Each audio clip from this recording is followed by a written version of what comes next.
What's up, everybody? This is Logan with Infinite Gaming Respawn and IGR Rips. We're here today to do a bundle box of the new Duskmourn House of Horror set. So let's get going. Let's see, what was the last thing we ripped? We ripped the Stellar Crown. Our value was great on it. The Squirtle itself paid for the ETB.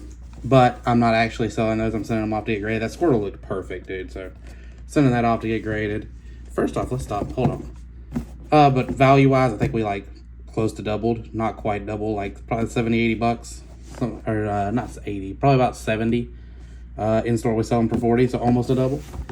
Art on the box, sweet. I've been actually like, this is a set that's actually got me kind of a little hype. I wasn't big on Bloomburrow. Just wasn't my style. All these little cardboard cutouts. I don't know if anybody actually keeps these things, but we toss those. Alright, let's see.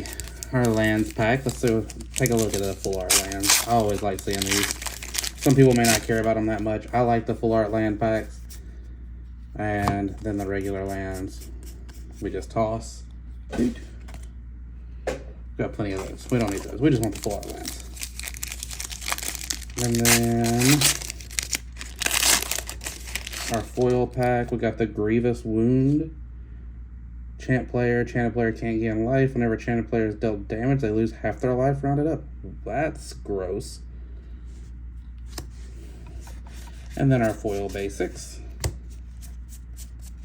We'll care about the true basics. And then we got a die. Oh, that's actually sick. I like that. That's a really sick spin down. Huh. I normally don't care for these things. I've got like just piles of them. I normally just throw the things. But that's actually pretty sick. Alright, cool. Just a little anti-theft. And we get 9 Duskmourn Play boosters. In store we sell these for 40, so it's a little bit better value than if you just buy the straight up, you just buy the boosters, because we sell the boosters for $5 a piece. But the Duskmourns, the bundles, we do a little bit cheaper for buying the bundle box. All right, let's get straight to it. All right, Cautious Survivor, Daggermaw Megalodon. I'm not gonna read all of these, but we're just gonna sort of stop and glance at them, show them for a second. Shepherding Spirits. Grab the Prize, Appendage, Amalgam, Glimmerburst, Malevolent Chandelier. Put target card from a graveyard on the bottom of its arms. Active, Patchwork Beastie, Irreverent Gremlin, Commune with Evil, Stay Hidden, Stay Silent, and our rare is a Ghostly Dancers. Enters return up to nope. I can't read tonight, apparently, y'all. When Ghostly Dancers enters, return an enchantment card from your graveyard to your hand, or unlock a locked door of a room you control. It's got Eerie. Whenever an enchantment you control enters, and whenever you fully unlock a room, create a 3/1 white spirit creature token with flying. Guess that's really going to depend. If it's good or not, really depends on if rooms are good. And we got a foil Cryptid Inspector. Alright. Dark card, foil basic gets just trashed immediately. What in the world is that on back? They should never have given us this much power. Huh. I don't know what that is. Flesh Burrower, unable to scream. Fear of immobility. Hand that feeds. That's kind of sick looking. Innocuous Rat. Twist Reality. Another printing of Murder, in case we didn't have enough printings of Murder. Conductive Machete. When it enters, manifests up the top. It manifests Dread, then attach Machete to that creature. Look at the top 2 cards of your library, put one on the field. Other in your graveyard, turn it face up anytime for mana cost. Huh, that's interesting. Fear of Failing. Hey, we got a Leyline of the Void. Let's go, back in Standard. That's fun. Strangled Cemetery. These are interesting. I haven't looked at a lot from this set yet, but just the enters tap lets a controller player has 13 or less life. Like, that's gonna be relevant a lot of the time. Like, it just says a player. It doesn't say you have to. It's just a player. That's gonna be relevant a lot. Those could end up being actually good lands. Manifest Dread, enter the Enigma, Friendly Ghost, Impossible Inferno. Hey, we got a room.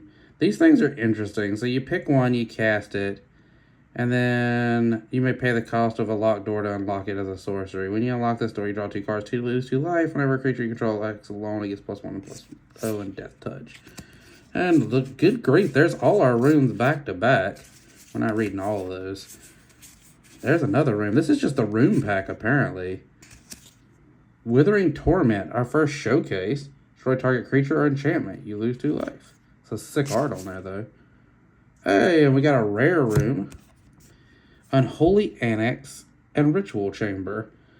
On the wall, Unholy Annex, it's at the beginning of your end step, draw a card. If you control a demon, each opponent loses 2 life and you gain 2 life. Otherwise, you lose 2 life.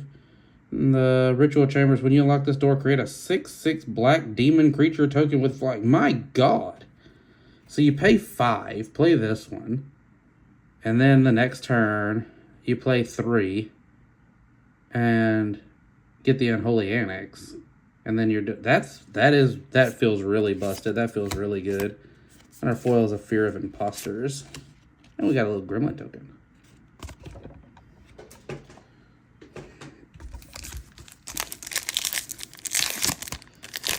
This set coming out is the whole reason I haven't actually built anything in paper for Standard yet. I've been playing a lot of Golgari mid-range on Arena, but I hadn't built anything in paper for Standard because I wasn't going to have a chance to play last Tour Championship season, and I wanted to wait and see what this was going to do.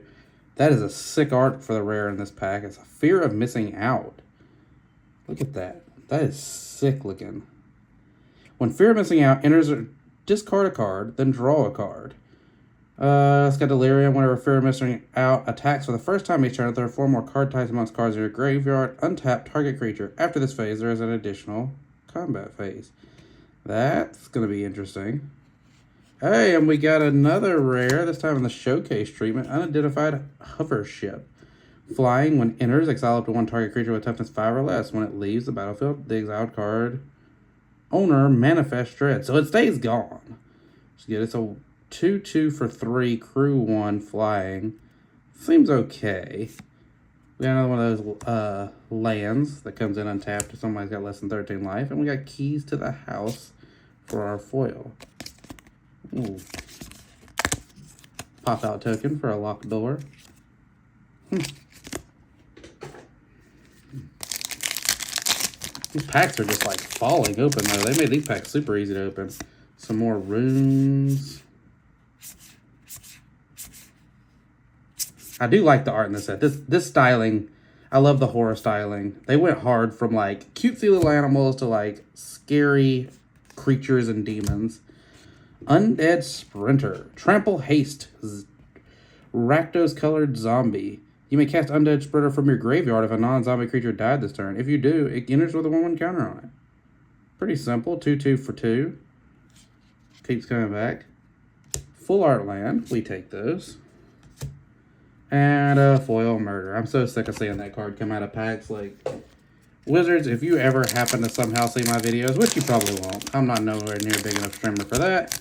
But if you do, please, we've got enough copies of Murder. Quit printing that card. Put it in Foundations, so it's in Standard for essentially forever, for what it matters. And just stop printing it. That's a sick art.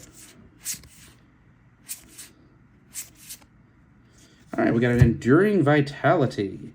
Creatures you control have tap, add 1 mana of any color. When it dies, if it was a creature, return to the battlefield under its owner's control. It's an enchantment, not a creature.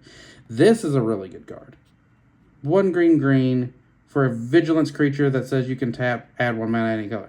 Just as by itself, I mean, it's a 3/3 that you can swing with, then tap it if you need mana. That's pretty gross. That's going to be a good card. That'll see some play, I'm sure. Full Art Swamp. Foil is a Glimmer Burst. And we got a Spirit Token. 3 packs left. I've ordered a decent bit of this set. I'm predicting this set's going to be nice. I think this is going to be a popular set. What if we could pull a Meat Hook Massacre 2 in here? That'd be really sick to get. That's a sick art, too. I like that a lot. When Disturbing Mirth enters, you may sacrifice another enchantment or creature. If you do, draw 2 cards. When you sacrifice Disturbing Mirth, manifest Dread. Hey, we got one of the rare lands.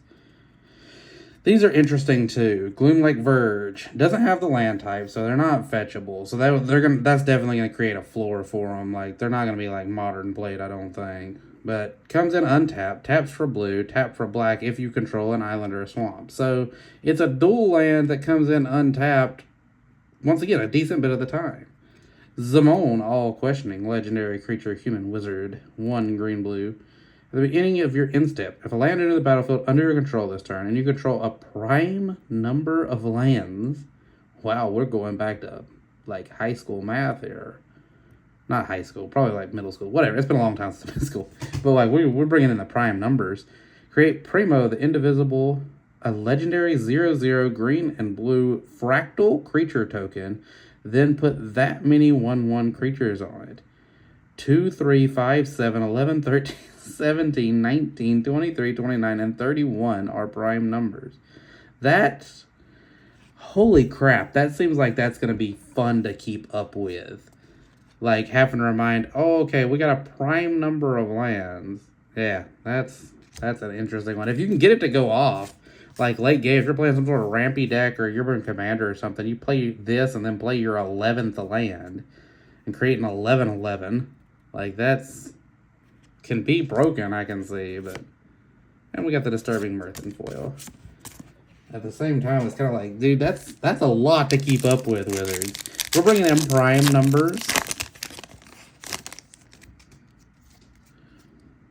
Turn Inside Out. That's sick looking, too.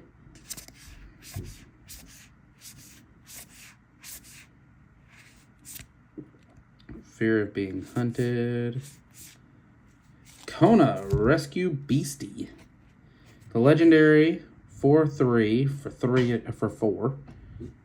Pretty on right. It's got survival at the beginning of your second main phase. If Kona Rescue Beastie is tapped, you may put a permanent card. Good God.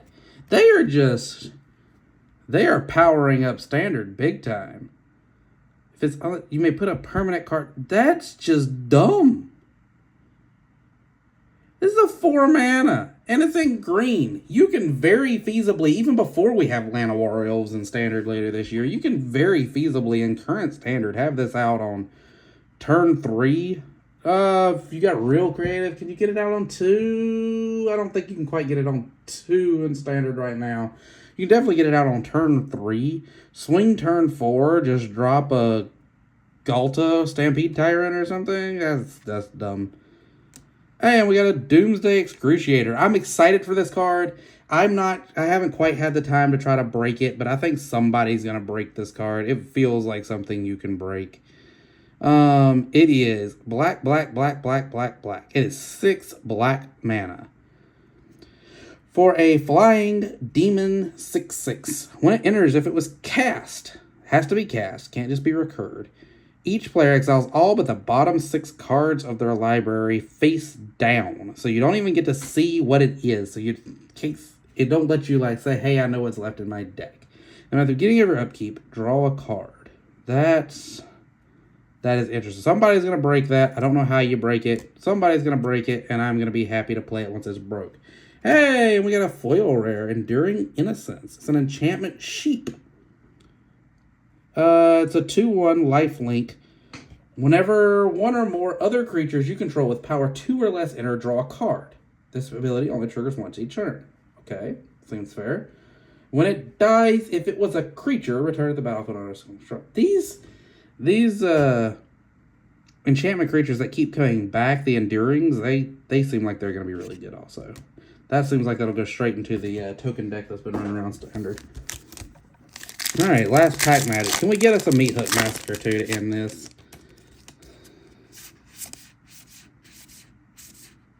Bear Trap. Monstrous Emergence. Popular Egotist. Hey, look at that. We got us a full art, borderless Razorkin Needlehead. It's a sick looking art.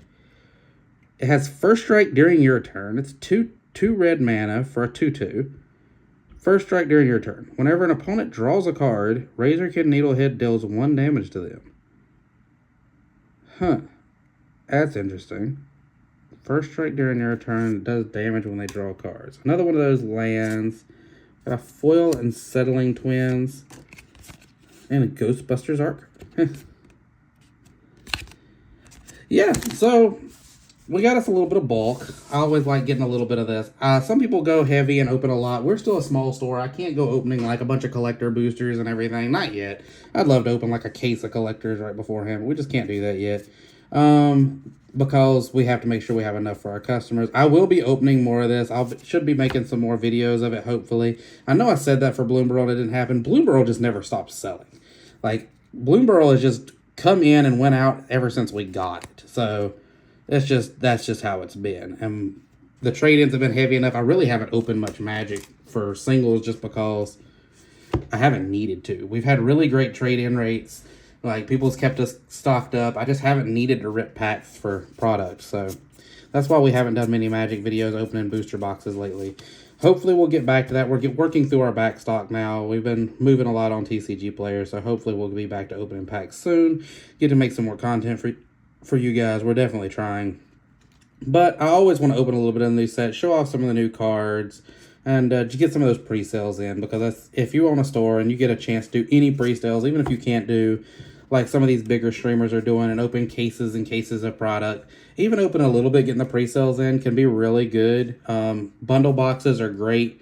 The profit margins on these, because we price them down so much, isn't really high anyways. So opening these, you normally end up feeling okay about it, and it gets you a little bit of pre-sales rolling. And if you hit something halfway decent, which a couple of these, I don't know prices. I know he was a few bucks. I would be surprised if the Enduring Vitality and the Kona isn't worth a little bit, because those both seem kind of busted. Leyline of the Void is probably is normally a couple bucks, so we should be pretty easy to get back to our value. But yeah, definitely not bad. Some of these cards feel busted. Green definitely feels like really strong right off the bat. I'm curious to see what happens with Leylines being back in standard. I will say it's definitely one of my favorite arts of Leyline of the Void I've seen in a while. So that's a nice Leyline of the Void, even if it doesn't end up played in standard. It's played in Eternal formats, so that'll be great.